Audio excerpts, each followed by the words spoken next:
Hi, welcome to my YouTube channel. ಇನ್ನು ಯಾರು subscribe ಆಗಿಲ್ಲ ದಯವಿಟ್ಟು ಸಬ್ಸ್ಕ್ರೈಬ್ ಮಾಡಿ, ಶೇರ್ ಮಾಡಿ, ಕಮೆಂಟ್ ಮಾಡಿ. ವಿಡಿಯೋನ ಸ್ಕಿಪ್ ಮಾಡಿದ್ರೆ ದಯವಿಟ್ಟು ಪೂರ್ತಿ ನೋಡಿ. ನನಗ್ ಬರೋ ತುಂಬಾ ಅಂದ್ರೆ ತುಂಬಾ ಕ್ವಶನ್ಸ್ ಬರ್ತಾ ಇದಾವೆ. ಏನಪ್ಪಾ ಅಂದ್ರೆ, ಅಕ್ಕ ಹೆಂಡತಿ ತಾಯಿ ಮಾತು ಕೇಳಿ ಸಂಸಾರ ಹಾಳು ಮಾಡ್ಕೊಂಡಾಳಂತ.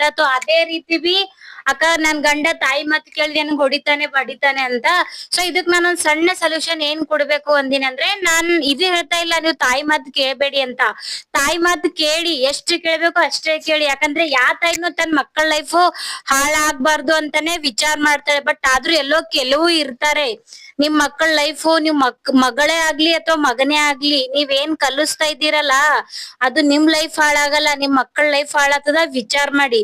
ಯಾಕಂದ್ರೆ ಈಗಿನ ಹೆಣ್ಮಕ್ಳಿಗೆ ಇಷ್ಟ ಸಿಕ್ಕ್ರೆ ಸಾಕು, ಸೀದಾ ತವ್ರ ಮನೆಗ್ ಹೋಗ್ ಕುಂಡಿರ್ತಾರೆ. ನಾನ್ ಇನ್ನೊಂದು ನಂದೇ ನನ್ ಓನ್ ಆಗೆ ಒಂದ್ ಕ್ವಶನ್ ನಿಮ್ ಹತ್ರ ಕೇಳ್ತೀನಿ. ನಿಮ್ ಮಕ್ಕಳ ಜೀವನ ನಿಮ್ ಕೈಯಿಂದ ನೀವೇ ಹಾಳ್ ಮಾಡಂಗಿದ್ರೆ ಮದ್ವೆ ಮಾಡೋಕೆ ಹೋಗ್ಬೇಡಿ. ಅದು ಹೆಣ್ಣೆ ಆಗಿರ್ಲಿ ಅಥವಾ ಗಂಡೆ ಆಗಿರ್ಲಿ.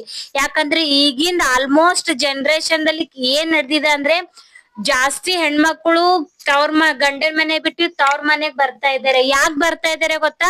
ಯಾಕಂದ್ರೆ ನಿಮ್ಮಂತ ತಾಯಿದರು ಆ ಮಕ್ಕಳನ್ನ ಒಳ್ಳೆ ರೀತಿ ನೀವು ಕಲಿಸ್ತಾ ಇಲ್ಲ.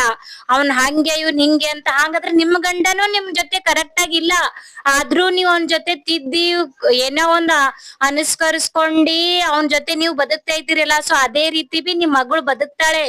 ಬುದ್ಧಿ ಹೇಳಿ ಕಲಿಸಿ. ಸೊ ಇನ್ನೊಂದ್ ಹೇಳ್ತೀನಿ, ಯಾಕಂದ್ರೆ ಅವಳಿಗೂ ಮಕ್ಳಿರುತ್ತೆ, ಸಂಸಾರ ಇರುತ್ತೆ. ಏನೋ ಮಗಳದ ಒಂದ್ ಏನೋ ಮೈ ಮೇಲ್ ಬಂದ್ ಬಿತ್ತೋ ತರ ರಿಯಾಕ್ಟ್ ಮಾಡಕ್ ಹೋಗ್ಬೇಡಿ.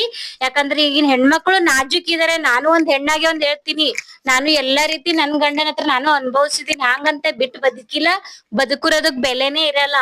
ಅದಕ್ ಅರ್ಥ ಮಾಡಿಸ್ತಾ ಇದ್ದೀನಿ. ಒಂದ್ ವೇಳೆ ನಿಮ್ ಹಳೆ ಸರಿಯಾಗಿಲ್ಲ ಅಥವಾ ನಿಮ್ ಸೊಸಿ ಸರಿಯಾಗಿ